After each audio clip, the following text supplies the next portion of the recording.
শেষের কবিতা রবীন্দ্রনাথ ঠাকুর। ২. সংঘাত। অমিত বেছে বেছে শিলং পাহাড়ে গেল। তার কারণ সেখানে ওর দলের লোক কেউ যায় না। আরও একটা কারণ, ওখানে কন্যাদায়ের বন্যা তেমন প্রবল নয়। অমিতর হৃদয়টার উপরে যে দেবতা সর্বদা সরসন্ধান করে ফেরেন তার আনাগোনা ফ্যাশনেবল পাড়ায়। দেশের পাহাড় পর্বতে যত বিলাসী বসতি আছে তার মধ্যে শিলংয়ে এদের মহলে তার টার্গেট প্র্যাকটিসের জায়গা সবচেয়ে সংকীর্ণ। বোনেরা মাথা ঝাঁকানি দিয়ে বললে, যেতে হয় একলা যাও, আমরা যাচ্ছি নে। বাঁ হাতে হালকায়দার বেটে ছাতা, ডান হাতে টেনিস ব্যাট, গায়ে নকল পার্সিক শালের ক্লোক পরে বোনরা গেল চলে দার্জিলিংয়ে। বিমি বোস আগেভাগেই সেখানে গিয়েছে। যখন ভাইকে বাদ দিয়ে বোনদের সমাগম হলো তখন সে চারদিকে চেয়ে আবিষ্কার করলে দার্জিলিংয়ে জনতা আছে, মানুষ নেই। অমিত সবাইকে বলে গিয়েছিল সে শিলংয়ে যাচ্ছে নির্জনতা ভোগের জন্যে। দুদিন না যেতেই বুঝলে জনতা না থাকলে নির্জনতার স্বাদ মরে যায়। ক্যামেরা হাতে দৃশ্য দেখে বেড়াবার শখ অমিতর নেই। সে বলে, আমি ট্যুরিস্ট না, মন দিয়ে চোখে চেখে খাবার ধাত আমার। চোখ দিয়ে গিলে খাবার ধাত একেবারেই নয়। কিছুদিন পর ওর কাটল পাহাড়ের ঢালুতে দেওদার গাছের ছায়ায় বই পড়ে পড়ে। গল্পের বই ছুলে না, কেননা ছুটিতে গল্পের বই পড়া সাধারণের দস্তুর। ও পড়তে লাগলো সুনীতি চাটুর্যের বাংলা ভাষার শব্দতত্ত্ব। লেখকের সঙ্গে মতান্তর ঘটবে এই একান্ত আশা মনে নিয়ে। এখানকার পাহাড় পর্বত অরণ্য ওর শব্দতত্ত্ব এবং আলস্য জড়তার ফাঁকে ফাঁকে হঠাৎ সুন্দর ঠেকে, কিন্তু সেটা মনের মধ্যে পুরোপুরি ঘনিয়ে ওঠে না, যেন কোনো রাগিনীর একঘেয়ে আলাপের মতো। ধুয়ো নেই, তাল নেই, সম নেই, অর্থাৎ ওর মধ্যে বিস্তর আছে কিন্তু এক নেই। তাই এলানো জিনিস ছড়িয়ে পড়ে, জমা হয় না। অমিতর আপন নিখিলের মাঝখানে একের অভাবে ও যে কেবলই চঞ্চলভাবে বিক্ষিপ্ত হয়ে পড়ছে, সে দুঃখ ওর এখানেও যেমন শহরেও তেমনি। কিন্তু শহরে সেই চাঞ্চল্যটাকে সে নানা প্রকারে ক্ষয় করে ফেলে। এখানে চাঞ্চল্যটাই স্থির হয়ে জমে জমে ওঠে, ঝর্ণা বাধা পেয়ে যেমন সরোবর হয়ে দাঁড়ায়। তাই ও যখন ভাবছে পালায়, পাহাড় বেয়ে নেমে গিয়ে পায়ে হেঁটে সিলেট শিলচরের ভেতর দিয়ে যেখানে খুশি, এমন সময়ে আষাঢ় এলো পাহাড়ে পাহাড়ে বনে বনে তার সজল ঘনছায়ার চাদর লুটিয়ে। খবর পাওয়া গেল চেরাপুঞ্জির গিরিশৃঙ্গ নববর্ষার মেঘদলের পুঞ্জিত আক্রমণ আপন বুক দিয়ে ঠেকিয়েছে। এইবার ঘন বর্ষণে গিরি নির্ঝরিণীগুলিকে খেপিয়ে কুলছাড়া করবে। স্থির করলে এই সময়টাতে কিছুদিনের জন্য চেরাপুঞ্জির ডাকবাংলায় এমন মেঘদূত জমিয়ে তুলবে যার অলক্ষ অলকার নায়িকা অশরীরী বিদ্যুতের মতো চিত্ত আকাশে ক্ষণে ক্ষণে চমক দেয়, নাম লেখে না, ঠিকানা রেখে যায় না। সেদিন সে পড়ল হাইলাগুড়ি মোটা কম্বলের মোজা, পুরুষ নুক তলাওয়ালা মজবুত চামড়ার জুতো, খাকি করফোক কুর্তা, হাঁটু পর্যন্ত রস্য অধোভাস, মাথায় শোলা টুপি। অবনী ঠাকুরের আঁকা যক্ষের মতো দেখতে হলো না।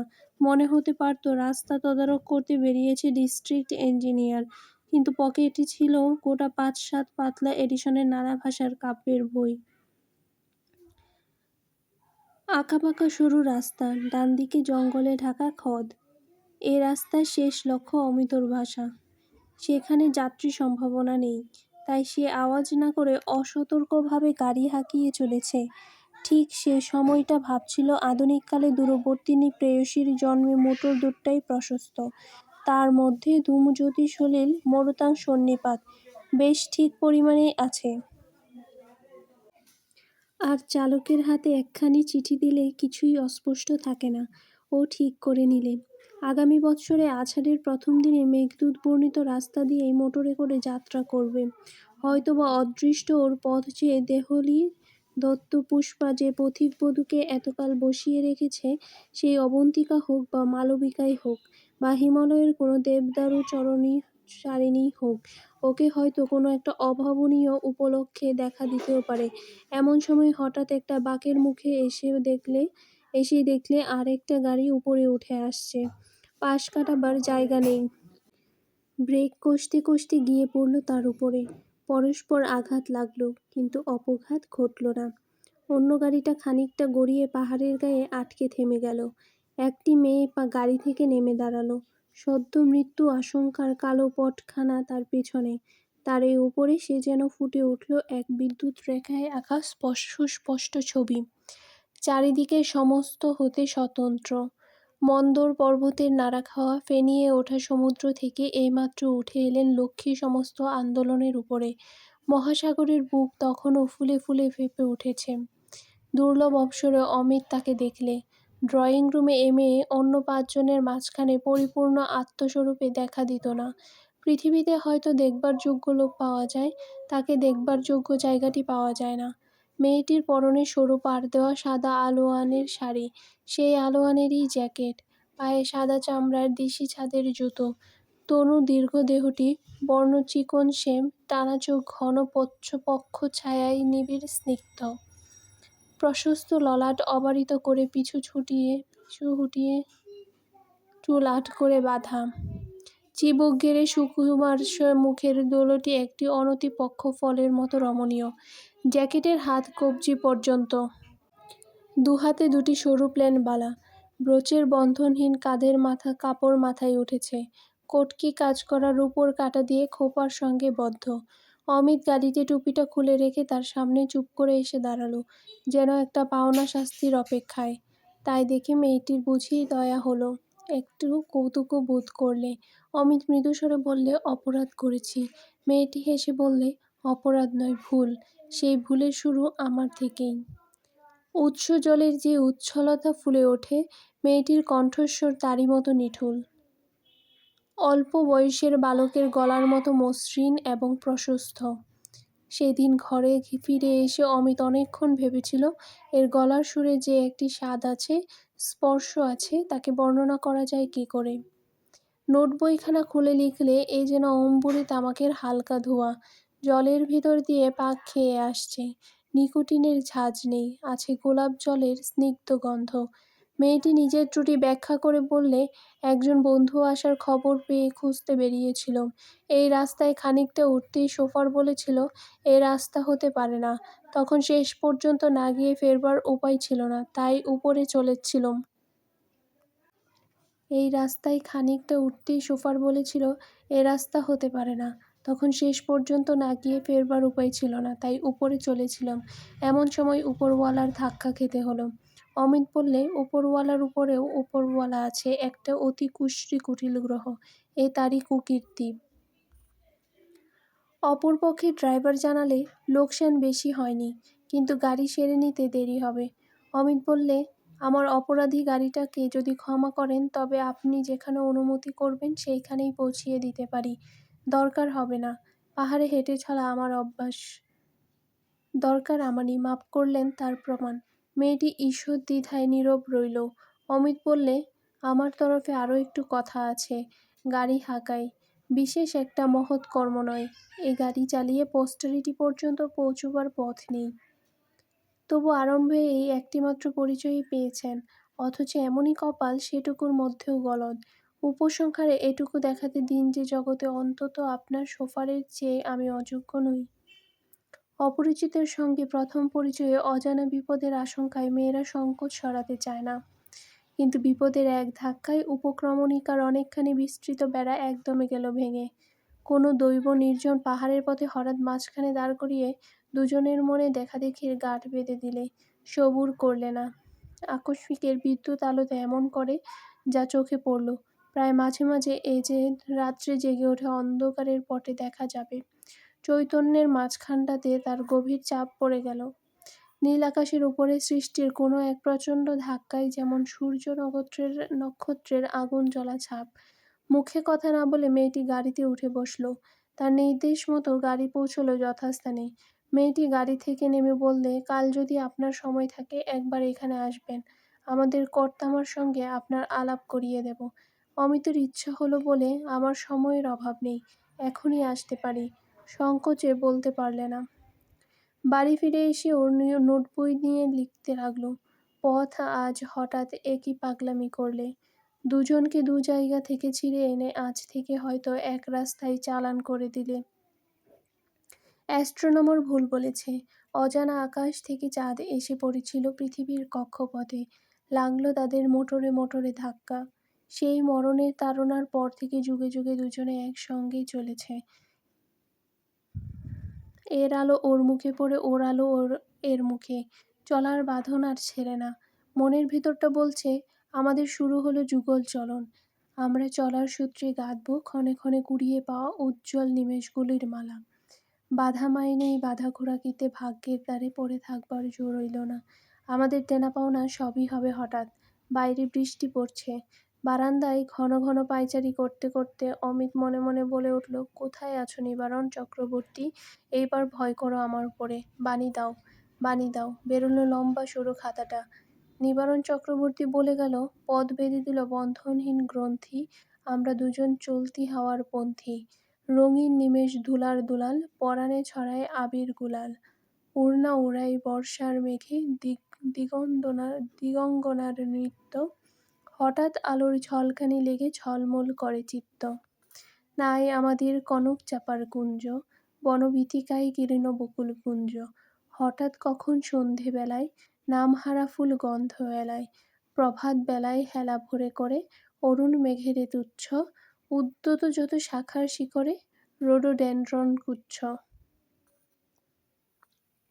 নাই আমাদের সঞ্চিত ধনরত্ন, নাই রে ঘরের লালন ললিত যত্ন। পথপাশে পাখি পুচ্ছ নাচায়, বন্ধন তারে করিন খাঁচায়। ডানা মেলে দেওয়া মুক্তি প্রিয়ের, কুজনে দুজনে তৃপ্ত। আমরা চকিত অভাবনীয়ের, কচিত কিরণে দীপ্ত। এইখানে একবার পেছন ফেরা চাই। পশ্চাতের কথাটা সেরে নিতে পারলে গল্পটার সামনে এগোবার বাধা হবে না। ৩. পূর্ব ভূমিকা। বাংলাদেশে ইংরেজি শিক্ষার প্রথম পর্যায়ে চণ্ডীমণ্ডপের হাওয়ার সঙ্গে স্কুল কলেজের হাওয়ার তাপের বৈষম্য ঘটাতে সমাজ বিদ্রোহের যে ঝড় উঠেছিল, সেই ঝড়ের চাঞ্চল্যে ধরা দিয়েছিলেন জ্ঞানদাস শঙ্কর। তিনি সেকালের লোক, কিন্তু তার তারিখটা হঠাৎ পিছলিয়ে সরে এসেছিল অনেকখানি একালে। তিনি আগাম জন্মেছিলেন। বুদ্ধিতে, বাক্যে, ব্যবহারে তিনি ছিলেন তার বয়সের লোকদের অসমসাময়িক। সমুদ্রের ঢেউ, বিলাসী পাখির মতো লোকনিন্দার ঝাপট বুক পেতে নিতেই তার আনন্দ ছিল। এমন সকল পিতামহের নাতিরা যখন এইরকম তারিখের বিপর্যয় সংশোধন করতে চেষ্টা করে, তখন তারা এক দৌড়ে পৌঁছয় পঞ্জিকার একেবারে উল্টো দিকের টার্মিনাসে। এই ক্ষেত্রেও তাই ঘটল। জ্ঞানদাশঙ্করের নাতি বরদাশঙ্কর বাপের মৃত্যুর পর যুগ হিসেবে পিতামহের প্রায় আদিম পূর্বপুরুষ হয়ে উঠলেন। মনসাকেও হাতজোড় করেন, শীতলাকেও মা বলে ঠান্ডা করতে চান। মাদুলি ধুয়ে জল খাওয়া শুরু হলো। সহস্র দুর্গা নাম লিখতে লিখতে দিনের পূর্বাহ্ন যায় কেটে। তার এলাকায় যে বৈশ্যদল নিজেদের দ্বিজত্ব প্রমাণ করতে মাথা ঝাঁকা দিয়ে উঠেছিল, অন্তরে বাহিরে সকল দিক থেকেই তাদের বিচলিত করা হলো। হিন্দুত্ব রক্ষার উপায়গুলিকে বিজ্ঞানের স্পর্শদোষ থেকে বাঁচাবার উদ্দেশ্যে ভাটপাড়ার সাহায্যে অসংখ্য প্যাম্পলেট ছাপিয়ে আধুনিক বুদ্ধির কপালে বিনামূল্যে ঋষি বাক্য বর্ষণ করতে কার্পণ্য করলেন না। অতি অল্পকালের মধ্যেই ক্রিয়াকর্মে, জপে তপে, আসনে আচমনে, ধ্যানে স্নানে, ধূপে ধুনোয়, গোব্রাহ্মণ সেবায় শুদ্ধচারের অচল দুর্গ নিশ্ছিদ্র করে বানালেন। অবশেষে গোদান, স্বর্ণদান, ভূমিদান, কন্যাদায়, পিতৃদায়, মাতৃদায়, হরণ প্রভৃতির পরিবর্তে অসংখ্য ব্রাহ্মণের অজস্র আশীর্বাদ বহন করে তিনি লোকান্তরে যখন গেলেন, তখন তার ২৭ বছর বয়স। এরই পিতার পরম বন্ধু, তারই সঙ্গে এক কলেজে পড়া, একই হোটেলে চপ কাটলেট খাওয়া রামলোচন বাড়ুজ্যের কন্যা যোগমায়ার সঙ্গে বরদার বিবাহ হয়েছিল। ঠিক সে সময়ে যোগমায়ের পিতৃকুলের সঙ্গে পতিকুলে ব্যবহারগত বর্ণভেদ ছিল না। এর বাপের ঘরে মেয়েরা পড়াশোনা করেন, বাইরে বেরোন, এমনকি তাদের কেউ কেউ মাসিক পত্রে সচ্ছিদ্র ভ্রমণ বৃত্তান্তও লিখেছেন। সেই বাড়ির মেয়ের শুচি সংস্করণে যাতে অনুসার বিসর্গের ভুলচুক না থাকে, সেই চেষ্টায় লাগলেন তার স্বামী। সনাতন সীমান্ত রক্ষানীতির অটল শাসনে যোগমায়ার গতিবিধি বিবিধ পাসপোর্ট প্রণালীর দ্বারা নিয়ন্ত্রিত হলো। চোখের উপরে তার ঘোমটা নামল, মনের উপরেও। দেবী সরস্বতী যখন কোনো অবকাশে এদের অন্তঃপুরে প্রবেশ করতেন, তখন পাহারায় তাকেও কাপড় ঝাড়া দিয়ে আসতে হতো। তার হাতের ইংরেজি বইগুলো বাইরেই হতো বাজেয়াপ্ত। প্রাক-বঙ্কিম বাংলা সাহিত্যের পরবর্তী রচনা ধরা পড়লে চৌকাঠ পার হতে পেত না। যোগ-বাশিষ্ঠ রামায়ণের উৎকৃষ্ট বাঁধাই বাংলা অনুবাদ যোগমায়ার শেলফে অনেক কাল থেকে অপেক্ষা করে আছে। অবসর বিনোদন উপলক্ষে সেটা তিনি আলোচনা করবেন, এমন একটা আগ্রহ এবারের কর্তৃপক্ষের মনে অন্তিমকাল পর্যন্তই ছিল। এই পৌরাণিক লোহার সিন্দুকের মধ্যে নিজেকে সেফ ডিপোজিটের মতো ভাঁজ করে রাখা যোগমায়ার পক্ষে সহজ ছিল না। তবে বিদ্রোহী মনকে শাসনে রেখেছিলেন। এই মানসিক অবরোধের মধ্যে তার একমাত্র আশ্রয় ছিলেন দিনশরণ বেদান্তরত্ন, এদের সভাপণ্ডিত। যোগমায়ের স্বাভাবিক স্বচ্ছ বুদ্ধি তাকে অত্যন্ত ভালো লেগেছিল। তিনি স্পষ্টই বলতেন, মা, এই সমস্ত ক্রিয়াকর্মের জঞ্জাল তোমার জন্যে নয়। যারা মূঢ় তারা কেবল যে নিজেদেরকেই নিজেরা ঠকায় তা নয়, পৃথিবী শুদ্ধ সমস্ত কিছুই তাদের ঠকাতে থাকে। তুমি কি মনে করো আমরা এই সমস্ত বিশ্বাস করি? দেখোনি কি, বিধান দেবার বেলায় আমরা প্রয়োজন বুঝে শাস্ত্রকে ব্যাকরণের পেছে ওলটপালট করতে দুঃখ বোধ করি না। তার মানে মনের মধ্যে আমরা বাঁধন মানি নে, বাইরে আমাদের মূঢ় সাজতে হয় মূঢ়দের খাতিরে। তুমি নিজে যখন ভুলতে চাও না তখন তোমাকে ভোলাবার কাজ আমার দ্বারা হবে না। যখন ইচ্ছে করবে মা আমাকে ডেকে পাঠিও, আমি যা সত্য বলে জানি তাই তোমাকে শাস্ত্র থেকে শুনিয়ে যাব। একদিন তিনি এসে যোগমায়াকে কখনো গীতা কখনো ব্রহ্ম ভাষ্য থেকে ব্যাখ্যা করে বুঝিয়ে যেতেন। যোগমায়া তাকে এমন বুদ্ধিপূর্বক প্রশ্ন করতেন যে বেদান্ত রত্নমশাই পুলকিত হয়ে উঠতেন। এর কাছে আলোচনায় তার উৎসাহের অন্ত থাকত না। বরদা শঙ্কর তার চারিদিকে ছোট বড় যেসব গুরু ও গুরুতরদের জুটিয়েছিলেন তাদের প্রতি বেদান্ত রত্নমশাইয়ের বিপুল অবজ্ঞা ছিল। তিনি যোগমায়াকে বলতেন, মা, সমস্ত শহরে একমাত্র এই তোমার ঘরে কথা কয়ে আমি সুখ পাই। তুমি আমাকে আত্মধিক্কার থেকে বাঁচিয়েছ। এমনি করে কিছুকাল নিরবকাশ ব্রত উপবাসের মধ্যে পঞ্জিকার শিকলি বাঁধা দিনগুলো কোনোমতে কেটে গেল। জীবনটা আগাগোড়াই হয়ে উঠল আজকালকার খবরের কাগজি কিম্ভূত ভাষায় যাকে বলে বাধ্যতামূলক। স্বামীর মৃত্যুর পরে তার ছেলে জ্যোতিশঙ্কর ও মেয়ে সুরমাকে নিয়ে বেরিয়ে পড়লেন। শীতের সময় থাকেন কলকাতায়, গরমের সময় কোনো একটি পাহাড়ে। জ্যোতিশঙ্কর এখন পড়ছে কলেজে, কিন্তু সুরমাকে পড়াবার মতো কোনো মেয়ে বিদ্যালয় তার পছন্দ না হওয়ায় বহু সন্ধানে তার শিক্ষার জন্য লাবণ্যলতাকে পেয়েছেন। তারই সঙ্গে আজ সকালে আচমকা অমিতর দেখা। 4. লাবণ্য পুরাবৃত্ত। লাবণ্যর বাপ অবনীশ দত্ত এক পশ্চিমী কলেজের অধ্যক্ষ। মাতৃহীন মেয়েকে এমন করে মানুষ করেছেন যে বহু পরীক্ষা পাশের ঘষাঘষিতেও তার বিদ্যা বুদ্ধিতে লোকসান ঘটাতে পারেনি। এমনকি এখনও তার পাঠানুরাগ রয়েছে প্রবল। বাপের একমাত্র শখ ছিল বিদ্যায়। মেয়েটির মধ্যে তার সেই শখটির সম্পূর্ণ পরিতৃপ্তি হয়েছিল। নিজের লাইব্রেরির চেয়েও তাকে ভালোবাসতেন। তার বিশ্বাস ছিল জ্ঞানের চর্চায় যার মনটা নিরেট হয়ে ওঠে, সেখানে উড়োভাবনার গ্যাস নিচে থেকে ঠেলে উঠবার মতো সমস্ত ফাটল মরে যায়। সে মানুষের পক্ষে বিয়ে করবার দরকার হয় না। তার দৃঢ় বিশ্বাস যে তার মেয়ের মনে স্বামীসেবা আবাদের যোগ্য যে নরম জমিটুকু বাকি থাকতে পারত সেটা গণিতে ইতিহাসে সিমেন্ট করে গাঁথা হয়েছে। খুব মজবুত পাকা মন যাকে বলা যেতে পারে। বাইরে থেকে আঁচড় লাগলে দাগ পড়ে না। কিন্তু এত দূর পর্যন্ত ভেবে রেখেছিলেন যে লাবণ্যর নাই বা হলো বিয়ে, পাণ্ডিত্যের সঙ্গেই চিরদিন নয় গাঁটবাঁধা হয়ে থাকল। তার আরেকটি স্নেহের পাত্র ছিল, তার নাম শোভনলাল। অল্প বয়সে পড়ার প্রতি এত মনোযোগ আর কারো দেখা যায় না। প্রশস্ত কপালে চোখের ভাবের স্বচ্ছতায়, ঠোঁটের ভাবের সৌজন্যে, হাসির ভাবের সরলতায়, মুখের ভাবের সৌকুমার্যে তার চেহারাটি দেখবা মাত্র মনকে টানে। মানুষটি নেহাত মুখচোরা, তার প্রতি একটু মনোযোগ দিলে ব্যস্ত হয়ে পড়ে। গরিবের ছেলে, ছাত্রবৃত্তি সোপানে সোপানে দুর্গম পরীক্ষার শিকড়ে শিকড়ে উত্তীর্ণ হয়ে চলেছে। ভবিষ্যতে শোভন যে নাম করতে পারবে আর সেই খ্যাতি গড়ে তোলবার প্রধান কারিগরদের ফর্দে অবনীশের নামটা সকলের উপরে থাকবে, এই গর্ব অধ্যাপকের মনে ছিল। শোভন আসত তার বাড়িতে পড়া নিতে। তার লাইব্রেরিতে ছিল তার অবাধ সঞ্চরণ। লাবণ্যকে দেখলে সে সংকোচে নত হয়ে যেত। এই সংকোচের অতি দূরত্ববশত শোভনলালের চেয়ে নিজের মাপটাকে বড় করে দেখতে লাবণ্যর বাধা ছিল না। দ্বিধা করে নিজেকে যে পুরুষ যথেষ্ট জোরের সঙ্গে প্রত্যক্ষ না করায় মেয়েরা তাকে যথেষ্ট স্পষ্ট করে প্রত্যক্ষ করে না। এমন সময় একদিন শোভনলালের বাপ ননীগোপাল অবনীশের বাড়িতে চড়াও হয়ে তাকে খুব একচোট গাল পেড়ে গেল।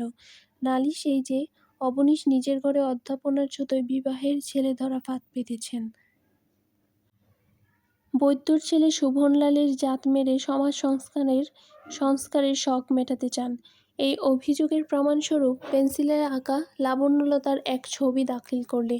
ছবিটা আবিষ্কৃত হয়েছে শোভনলালের টিনের প্যাটরার ভেতর থেকে, গোলাপ ফুলের পাপড়ি দিয়ে আচ্ছন্ন। ননীগোপালের সন্দেহ ছিল না এই ছবিটা লাবণ্যেরই প্রণয়ের দান। পাত্র হিসেবে শোভনলালের বাজার দর যে কত বেশি এবং আর কিছুদিন সবুর করে থাকলে সে দাম যে কত বেড়ে যাবে, ননীগোপালের হিসাবী বুদ্ধিতে সেটা কড়ায় গণ্ডায় মেলানো ছিল। এমন মূল্যবান জিনিসকে অবনীশ বিনামূল্যে দখল করবার ফন্দি করছেন। এটাকে শীত কেটে চুরি ছাড়া আর কি নাম দেওয়া যেতে পারে? টাকা চুরির থেকে এর লেশমাত্র তফাৎ কোথায়? এতদিন লাবণ্য জানতেই পারেনি কোনো প্রচ্ছন্ন বেদিতে শ্রদ্ধাহীন লোকচক্ষুর অগোচরে তার মূর্তিপূজা প্রচলিত হয়েছে। অবনীশের লাইব্রেরির এক কোণে নানাবিধ পাম্ফলেট, ম্যাগাজিন প্রভৃতি আবর্জনার মধ্যে লাবণ্যর একটি অযত্ন ম্লান ফটোগ্রাফ দৈবাৎ শোভনের হাতে পড়েছিল। সেইটি নিয়ে ওর কোনো আর্টিস্ট বন্ধুকে দিয়ে ছবি করিয়ে ফটোগ্রাফটি আবার যথাস্থানে ফিরিয়ে রেখেছে। গোলাপ ফুলগুলিও ওর তরুণ মনের সলজ্জ গোপন ভালোবাসারই মতো সহজে ফুটছিল একটি বন্ধুর বাগানে। তার মধ্যে কোনো অনধিকার ঔদ্ধত্যের ইতিহাস নেই। অথচ শাস্তি পেতে হলো। লাজুক ছেলেটি মাথা হেঁট করে মুখ লাল করে গোপনে চোখের জল মুছে এই বাড়ি থেকে বিদায় নিয়ে গেল। দূর থেকে শোভনলাল তার আত্মনিবেদনের একটি শেষ পরিচয় দিলে। সেই বিবরণটা অন্তর্যামী ছাড়া আর কেউ জানত না। বিয়ে পরীক্ষায় সে যখন পেয়েছিল প্রথম স্থান, লাবণ্য পেয়েছিল তৃতীয়। সেটাতে লাবণ্যকে বড় বেশি আত্মলাঘব দুঃখ দিয়েছিল। তার দুটো কারণ ছিল। এক হচ্ছে শোভনের বুদ্ধির পরে অবনীশের অত্যন্ত শ্রদ্ধা নিয়ে লাবণ্যকে অনেকদিন আঘাত করেছে। এই শ্রদ্ধার সঙ্গে অবনীশের বিশেষ স্নেহ মিশে থাকাতে পীড়াটা আরও বেশি হয়েছিল। শোভনকে পরীক্ষার ফলে ছাড়িয়ে যাওয়ার জন্যে সে চেষ্টা করেছিল খুব প্রাণপণেই। তবুও শোভন যখন তাকে ছাড়িয়ে গেল তখনই স্পর্ধার জন্যে তাকে ক্ষমা করাই শক্ত হয়ে উঠল।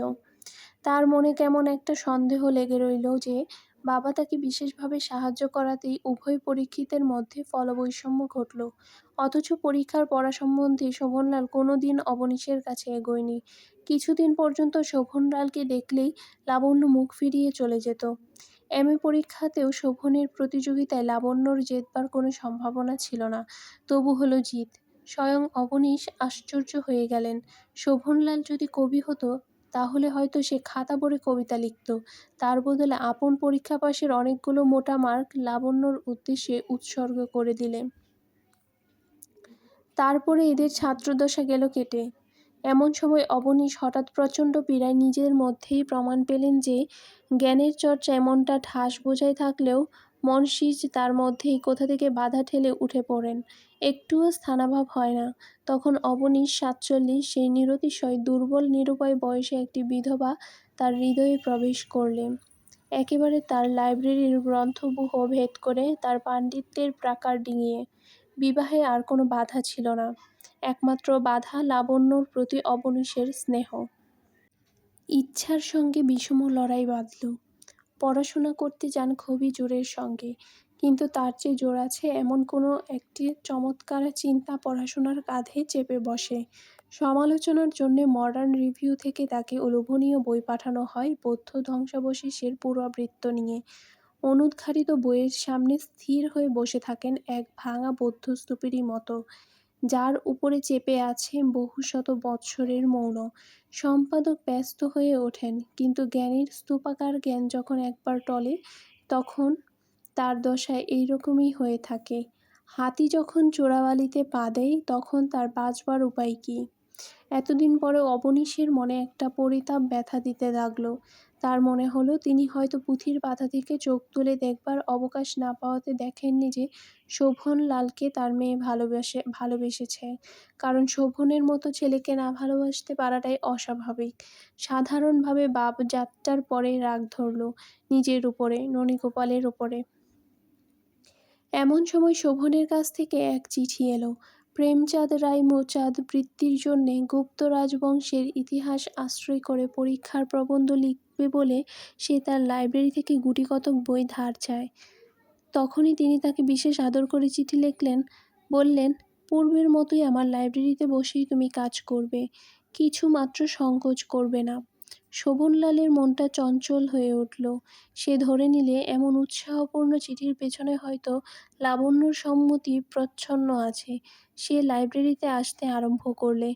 ঘরের মধ্যে যাওয়া আসার মধ্যে দৈবাৎ কখনো ক্ষণকালের জন্যে লাবণ্যের সঙ্গে দেখা হয়। তখন শোভন গতিটাকে একটু মন্দ করে আনে। ওর একান্ত ইচ্ছে লাবণ্য তাকে একটা কোনো কথা বলে, জিজ্ঞাসা করে, কেমন আছো? যে প্রবন্ধ নিয়ে ও ব্যবহৃত সে সম্বন্ধে কিছু কৌতূহল প্রকাশ করে। যদি করত, তবে খাতা খুলে একসময় লাবণ্যর সঙ্গে আলোচনা করতে পারলে ও বেঁচে যেত। ওর কতগুলি নিজের উদ্ভাবিত বিশেষ মত সম্বন্ধে লাবণ্যর মত কি জানবার জন্য ওর অত্যন্ত ঔৎসুক্য। কিন্তু এ পর্যন্ত কোনো কথাই হলো না। গায়ে পড়ে কিছু বলতে পারে এমন সাহসও ওর নেই। এমন কয়েকদিন যায়। সেদিন রবিবার। শোভনলাল তার খাতাপত্র টেবিলের উপর সাজিয়ে একখানা বই নিয়ে পাতা উল্টাচ্ছে, মাঝে মাঝে নোট নিচ্ছে। তখন দুপুরবেলা, ঘরে কেউ নেই। ছুটির দিনের সুযোগ নিয়ে অবনীশ কোনো এক বাড়িতে যাচ্ছেন, তার নাম করলেন না। বলে গেলেন আজ আর চা খেতে আসবেন না। হঠাৎ একসময় ভেজানো দরজা জোরে খুলে গেল। শোভনলালের বুকটা ধড়াস করে উঠল কেঁপে। লাবণ্য ঘরে ঢুকল। শোভন শশব্যস্ত হয়ে উঠে কী করবে ভেবে পেল না। লাবণ্য অগ্নিমূর্তি ধরে বললে, আপনি কেন এই বাড়িতে আসেন? শোভনলাল চমকে উঠল। মুখে কোনো উত্তর এলো না। আপনি জানেন এখানে আসা নিয়ে আপনার বাবা কি বলছেন? আমার অপমান করাতে আপনার সংকোচ নেই? শোভনলাল চোখ নিচু করে বললে, আমাকে মাপ করবেন, আমি এখনই যাচ্ছি। এমন উত্তর পর্যন্ত দিলে না দিয়ে লাবণ্যর পিতা তাকে স্বয়ং আমন্ত্রণ করে এনেছেন। সে তার খাতাপত্র সমস্ত সংগ্রহ করে নিলে। হাত থরথর করে কাঁপছে। বোবা একটা ব্যথা বুকের পাঁজরগুলোকে ঠেলা দিয়ে উঠতে চায়, রাস্তা পায় না। মাথা হেঁট করে বাড়ি থেকে সে চলে গেল। যাকে খুবই ভালোবাসা যেতে পারত, তাকে ভালোবাসবার অবসর যদি কোনো একটা বাধাই থেকে ফসকে যায়, তখন সেটা না ভালোবাসায় দাঁড়ায় না, সেটা দাঁড়ায় একটা অন্ধ বিদ্বেষে, ভালোবাসারই উল্টো পিঠে। একদিন শোভনলালকে বরদান করবে বলেই বুঝি লাবণ্য নিজের অগোচরেই অপেক্ষা করে বসেছিল। শোভনলাল তেমন করে ডাক দিলে না। তারপরে যা কিছু হলো সবই গেল তার বিরুদ্ধে। সকলের চেয়ে বেশি আঘাত দিলে এই শেষ কালটায়। লাবণ্য মনের ক্ষোভে বাপের প্রতি নিতান্ত অন্যায় বিচার করলে। তার মনে হলো নিজে নিষ্কৃতি পাবেন ইচ্ছে করেই শোভনলালকে তিনি আবার নিজে থেকে ডেকে এনেছেন ওদের দুজনের মিলন ঘটাবার কামনায়। তাই এমন দারুণ ক্রোধ হলো সেই নিরপরাধের ওপরে। তারপর থেকে লাবণ্য ক্রমাগতই জেদ করে করে অবনীশের বিবাহ ঘটালো। অবনীশ তার সঞ্চিত টাকার প্রায় অর্ধাংশ তার মেয়ের জন্যে স্বতন্ত্র করে রেখেছিলেন। তার বিবাহের পরে লাবণ্য বলে বসল সে তার পৈতৃক সম্পত্তি কিছুই নেবে না, স্বাধীন উপার্জন করে চালাবে। অবনীশ মর্মাহত হয়ে বললেন, আমি তো বিয়ে করতে চাইনি লাবণ্য, তুমিই তো জেদ করে বিয়ে দিয়েছ, তবে কেন আজ আমাকে তুমি এমন করে ত্যাগ করছো? লাবণ্য বললে, আমাদের সম্বন্ধ কোনো কালে যাতে ক্ষুণ্ণ না হয় সেই জন্যই আমি এই সংকল্প করেছি। তুমি কিছু ভেবো না বাবা, যে পথে আমি যথার্থ সুখী হব সেই পথে তোমার আশীর্বাদ চিরদিন রেখো। কাজ তার জুটে গেল। সুরমাকে পড়াবার সম্পূর্ণ ভার তার ওপরে। জ্যোতিকেও অনায়াসে পড়াতে পারত, কিন্তু মেয়ে শিক্ষয়িত্রীর কাছে পড়বার অপমান স্বীকার করতে জ্যোতি কিছুতেই রাজি হলো না। প্রতিদিনের বাধা কাজে জীবন একরকম চলে যাচ্ছিল। মধুবৃত্ত সময়টা ঠাসা ছিল ইংরেজি সাহিত্যে। প্রাচীনকাল থেকে আরম্ভ করে হালের বার্নার্ড শোর আমল পর্যন্ত এবং বিশেষভাবে গ্রিক ও রোমান যুগের ইতিহাসে গ্রোট, গিবন ও গিলবার্ট মারের রচনায়। কোনো কোনো অবকাশে একটা চঞ্চল হাওয়া এসে মনের ভেতরটা যে একটু এলোমেলো করে যেত না তা বলতে পারিনি, কিন্তু হাওয়ার চেয়ে স্থূল ব্যাঘাত হঠাৎ ঢুকে পড়তে পারে ওর জীবনযাত্রার মধ্যে এমন প্রশস্ত ফাঁক ছিল না। এমন সময় ব্যাঘাত এসে পড়ল মোটর গাড়িতে চড়ে, পথের মাঝখানে, কোনো আওয়াজ মাত্র না করে। হঠাৎ গ্রীস রোমের বিরাট ইতিহাসটা হালকা হয়ে গেল, আর সমস্ত কিছুকে সরিয়ে দিলে অত্যন্ত নিকটের একটি নিবিড় বর্তমান ওকে নাড়া দিয়ে বললে, জাগো। লাবণ্য এক মুহূর্তে জেগে ওঠে, এতদিন পরে আপনাকে বাস্তব রূপে দেখতে পেলে, জ্ঞানের মধ্যে নয়, বেদনার মধ্যে।